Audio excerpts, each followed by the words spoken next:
Hollywood's golden age was a fantasy factory, where glamour was manufactured, secrets were buried, and the show always went on.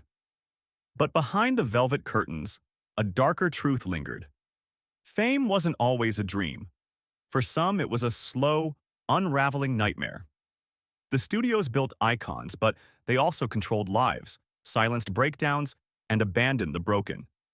In an era before therapy was accepted and mental health was taboo, some of Hollywood's brightest stars crumbled under the weight of expectation and disappeared from public view entirely. In this video, we're unmasking the untold stories of the screen legends who lost themselves, vanished, or were forced into silence after mental breakdowns. Let's begin. Frances Farmer, the star who was institutionalized into obscurity. Frances Farmer wasn't just a star. She was a force. Bold, intelligent, defiant. And that was the problem. She rose to fame in the late 1930s with roles in Come and Get It and Rhythm on the Range, and critics declared her the next Katharine Hepburn. But unlike her peers, Farmer wasn't interested in playing the Hollywood game. She spoke out against the industry, refused to smile for publicity, and openly criticized the commodification of women. By the early 1940s, her behavior was deemed erratic. She was arrested, labeled difficult, and ultimately institutionalized in a mental hospital.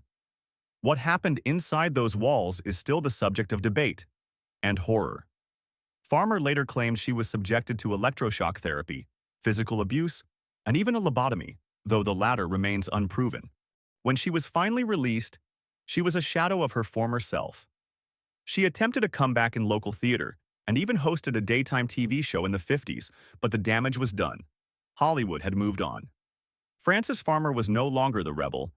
It had recast her as the cautionary tale. Montgomery Clift, a beautiful mind in slow collapse. Montgomery Clift was the embodiment of tortured brilliance. With smoldering intensity and deep vulnerability, he helped define method acting in the 1950s. Films like A Place in the Sun and From Here to Eternity made him a household name and a studio darling. But behind the camera, Clift battled demons. Struggling with his sexuality in a time when it meant career death, he lived a life of secrecy and shame. Then, in 1956, tragedy struck. A near-fatal car crash left his face partially disfigured. While he continued to work, something had changed. His once promising career began to spiral. He numbed the pain with alcohol and pills, and friends described his slow deterioration as the longest suicide in Hollywood. By the early 60s, Clift had become uninsurable, and roles dried up. His final years were spent in near isolation, plagued by paranoia and depression. When he died at just 45, even Elizabeth Taylor, his closest friend, admitted he had been gone long before that. Gene Tierney, a face Hollywood couldn't save. Gene Tierney had one of the most unforgettable faces of the 1940s. Her performance in Laura solidified her as a leading lady, poised, elegant, magnetic. But behind the porcelain exterior was a woman slowly unraveling. In 1943, during a USO event, she contracted rubella from a fan who had snuck out of quarantine.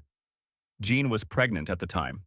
The baby, born prematurely, was blind and deaf with severe brain damage. The guilt consumed her. She blamed herself, blamed the studios for pushing her to appear, and blamed the fan who came anyway. What followed was years of mental instability. She attempted suicide multiple times and was eventually committed to a sanitarium. There, like Farmer, she underwent shock treatments, 27 in total. She later wrote in her memoir that each one stole part of her memory, her identity. Though she returned to Hollywood briefly in the 50s, the magic was gone. Tierney faded from the screen, retreating to Texas to live a quieter life, far from the flashing bulbs that once worshipped her. Veronica Lake, from sex symbol to Skid Row. At the height of her fame, Veronica Lake's peekaboo hairstyle was imitated by women across America. She was the icy blonde of Sullivan's Travels and This Gun for Hire, untouchable and alluring. But stardom came fast, and it cracked her foundation. Lake suffered from undiagnosed schizophrenia and struggled to maintain professional relationships. Directors found her erratic, co-stars labeled her difficult, and the studio system, already quick to discard troublemakers, began pushing her out. By the 1950s, her career was in ruins. Her marriage ended, her finances collapsed, and her mental state deteriorated. She was found working as a bartender in New York, unrecognizable to customers who once idolized her. The tabloid headline read, "From Starlet to Barmaid." Though she wrote a memoir and made a brief return to film, Lake never truly recovered, mentally or reputationally. Her brilliance had been crushed under the weight of expectation and untreated illness. Robert Walker, a star unhinged by heartbreak. Robert Walker's boyish charm made him a studio favorite in the 1940s, but beneath the wholesome image was a man coming apart. His marriage to Jennifer Jones, orchestrated and micromanaged by producer David O. Selznick, ended in public betrayal when Jones left him for Selznick himself. Walker never recovered emotionally. He developed severe alcoholism, erratic behavior on set, and paranoia. Despite a hauntingly brilliant performance as the villain in Hitchcock's Strangers on a Train, his inner world was crumbling. In 1951, at age 32, Walker was reportedly sedated by his psychiatrist after a breakdown. Hours later, he was dead. The cause: a deadly reaction between alcohol and sodium amytal.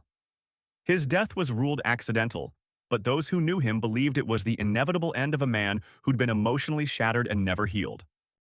The stories of these vanished stars aren't just cautionary tales.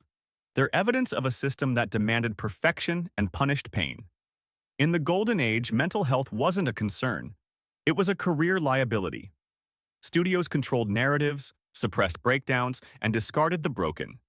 For every Oscar-winning performance, there were sleepless nights, silent screams, and stars drowning behind the smiles.